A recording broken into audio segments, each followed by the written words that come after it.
చిన్న చిన్న కారణాలతో నువ్వే కోర్టుల కేసులు వేయించి వాళ్ళకి అపాయింట్మెంట్ ఆర్డర్లు ఇవ్వకపోతే 12 నెలల కింద ఆర్డర్లు ఇచ్చి ఓ సంవత్సరంకి వెళ్ళి జీతాలు ఎత్తుకుంటున్నావు, ఉద్యోగాలు చేస్తున్నావు.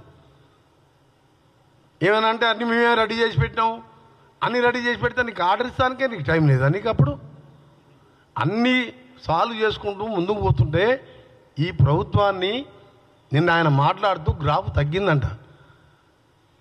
గ్రాఫ్ తగ్గిందంటే ఏంది? ఇట్లా మర్డర్లు చేపించి ఇలాంటి హత్యా రాజకీయాలు చేపించుకుంటూ నీ కొడుకు నీ పేరు ఆ పేరు డైరెక్ట్ వాళ్ళ బిడ్డే చెప్తుంది కదా, ఇక చాలా అప్రూవ్. ఇంకేం కావాలి మీకు? అందుకనే మీ ఒకటే చాలా బాధ ఉదయంతో చెప్తున్నాం. మీ ఎమ్మెల్యేలను కానీ మినిస్టర్లను కానీ సామాన్య ప్రజలంతా కూడా ఇవాళ దాన్ని మీరందరూ కూడా చూసిండ్రు. ఈ పార్టీ మేము వచ్చినప్పటికెళ్ళి వచ్చిన 2వ రోజు 3వ రోజుకెళ్ళే మా మీద ఈ గవర్నమెంట్ ఉండదు ఈ గవర్నమెంట్ ఉండదు అంటే ప్రజా పోరాటాలు మా తప్పప్పులు చూసి పోరాటం చేసి ప్రతిపక్ష నాయకుడు అసెంబ్లీకి వస్తాడేమో అనుకున్నాం. ఒక్కసారి అసెంబ్లీకి రాలే. ఫామ్ హౌస్లో ఒకసారి నిన్నొకసారి కనబడ్డాడు. ప్రతిపక్ష నాయకుడు అంటే ముఖ్యమంత్రి తర్వాత ఎక్కువ బాధ్యత ఉన్న నాయకుడు ప్రతిపక్ష నాయకుడు. ఒక్కసారి ప్రజల సమస్యల మీద మేము చేసే మంచి చెడ్లు ఇది మంచి ఎట్లా కాదు ఇట్లా పోనీ ఎప్పుడన్నా 5 ఎమ్మెల్యేలు ఉన్న మా బట్టి గారు ఒక్కరోజు ఆబ్సెంట్ కాకుండా ఒంటరి పోరాటం చేసిండు 5తోని. ప్రతిపక్ష నాయకుడు పాత్ర పోషించావు, మా గ్రాఫ్ తగ్గిందంట. అంటే నువ్వు హత్యలు చేపించి కాంగ్రెస్ గారిని గ్రాఫ్ కాదు కదా, కాంగ్రెస్ పార్టీని నువ్వు ఏమేమి ఏం చేయలేవు. ఈ హత్యలు కిరాయి హత్యలు చేపించవలసింది తప్ప నీతో ఏం కాదు. దీన్ని కూడా మేము సహించేయలేదు. ప్రజలందరూ కూడా గమనిస్తున్నారు. ఒకటే చెప్తున్నాం మీకు, మళ్ళా వెంటనే మీ పార్టీ ఎక్స్ఎమ్మెల్యే అయిన గండ వెంకటరామనాయుడుతో పాటు మా ముఖ్యమంత్రి గారికి మేము కూడా కోరుతాం. మంత్రిగా ఉన్నా మా ముఖ్యమంత్రి గారిని కూడా దీన్ని వారు కూడా సీరియస్గా తీసుకుంటారు. ఎందుకంటే ఎట్టి పరిస్థితుల్లో ఆ రోజు కలెక్టర్ మీద దాడి చేసిన కేసులో కూడా ఏ విధంగా జరిగిందో, ఎన్నిసార్లు ఫోన్ మాట్లాడుకున్నారో, ఎట్టి పరిస్థితుల్లో వదిలిపెట్టే ప్రసక్తి లేదు. ప్రభుత్వం చాలా స్ట్రిక్ట్గా వ్యవహరిస్తుంది. మళ్ళా కూడా రిక్వెస్ట్ చేస్తున్నాం, సిబిసిఐడి ఎంక్వైరీ చేసి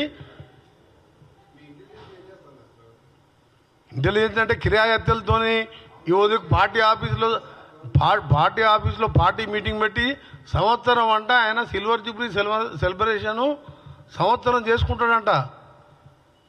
మీరు చూసింది అదన్నా సిల్వర్ జూబ్లీ సెలబ్రేషన్ సంవత్సరం చేసుకుంటానికి నువ్వు ఏం ఘనకార్యం చేసినావు?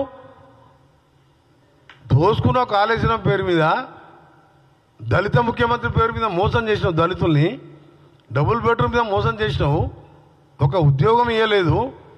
వామన్ రావు భార్య భర్త లాంటి వాళ్ళని ఎదురు తిరిగితే చంపేపించినావు నీ ఎమ్మెల్యేలతోని.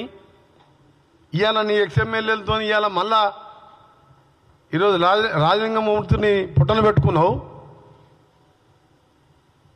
చాలా సీరియస్గా చెప్తున్నాం, హత్యా రాజకీయాలు మానుకోండి.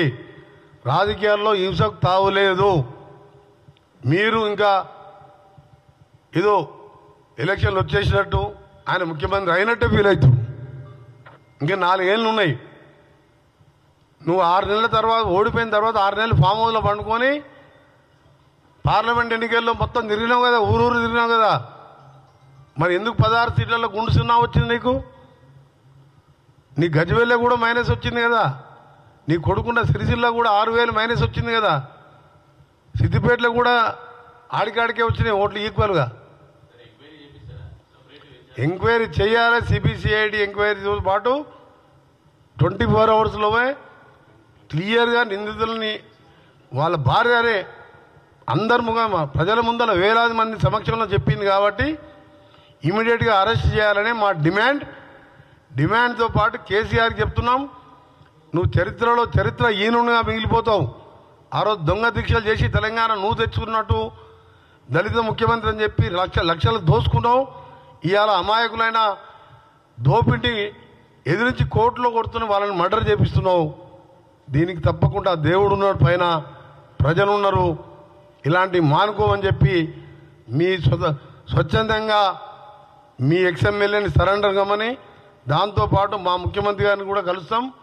మా ముఖ్యమంత్రి గారు ఆల్రెడీ దీన్ని ఇంటెలిజెన్స్ కానీ పోలీసు వాళ్ళు చట్టం దాని పని దాన్ని చేసుకుంటుంది. ఇవాళ మేము డిమాండ్ చేసేది ఒకటే,